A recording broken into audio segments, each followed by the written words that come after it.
get accidentally hit in the face, what was your first indication? Your nose broken or something on that play? Yeah. I mean, I didn't know what what it was. I didn't feel blood start trickling when it first happened, and then next thing I know, it's just Niagara Falls just flowing. So yeah, I was hoping that it wasn't a broken nose.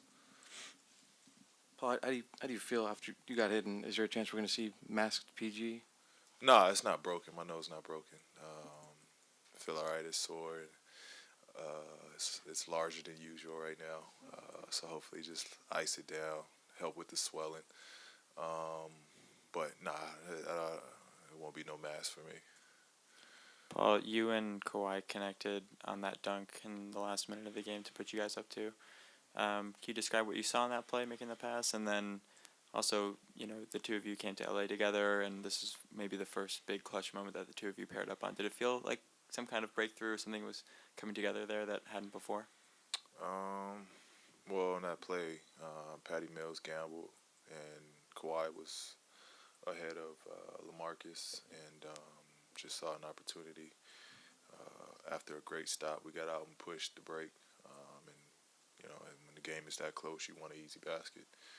So we was able to get an easy basket off that, and yeah, I mean, I think it's the more again time that we can get out there and be together as a group.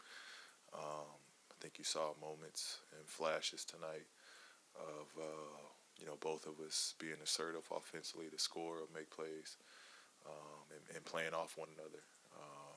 And I think it's only going to get better from here.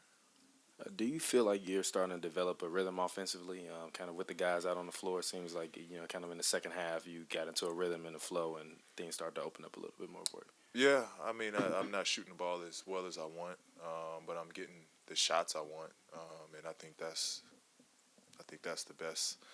And what all I can ask for at this point is just getting to a good flow of where my shots is gonna come from. Now it's just repetition of knocking those shots down. So that's a good thing. But I think as a group, we're getting great quality looks. The more again we're out there, the more we play, the more all that time and stuff will be cleaned up. Paul, you while you and Kawhi are kind of getting it going, how key is it to have a guy like Pat kind of be able to trust him with the ball and a big shot in the end of the game like that? Yeah, it's great. It's great. I mean, it's been a couple times throughout this season where Pat has hit timely corner threes. It's a huge luxury, especially when you got veteran guys and just late game toughness guys. That make big plays, whether it's a shot, it's a steal, it's a block, it's a charge. Um, you name it, we got a guy that's going to step up and do it. So it's a huge luxury to have, and I think it just takes a lot of pressure off everyone. Paul, do you feel like with the rhythm going, your game is coming together now as we head towards the All Star break? Yeah, I think so. I think so. Again, I'm getting great looks, getting the shots I want. Um, I'm taking care of the ball for the most part, and trying to help with facilitating and be a playmaker. So I think I'm in a good place right now. Again, I want to make more shots than obviously everyone wants to make more shots, but um, just finding the ball through and just getting rhythm offensively as a scorer for us. Paul, what's the difference for you playing um, alongside Zoo and Trez in terms of the screening differential, the maybe rolling to the basket difference? What's the difference with those two?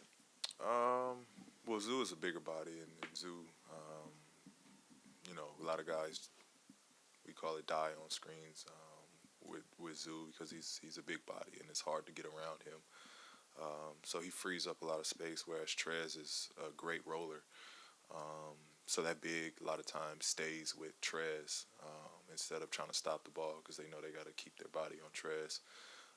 So it's both of them have a dynamic and a different thing that they bring when they're in that pick and roll.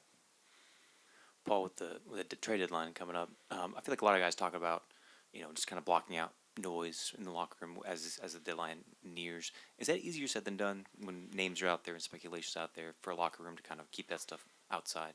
Well, I think fortunate for us, I haven't heard of anybody on the hot seat. So I think this locker room is good. We're in a good place. You know, and then you know we hope this is the roster going down the stretch that we keep. I enjoyed every player on this team. I enjoyed this locker room, and I'm happy with who's in our locker room. Did you enjoy that video? Make sure to check these out. For more Clippers highlights, access, and original features, subscribe today. I have to say this? I can't say this. People look at me crazy. I'm not using this either. Yeah, can we skip this part and then can we go to something else?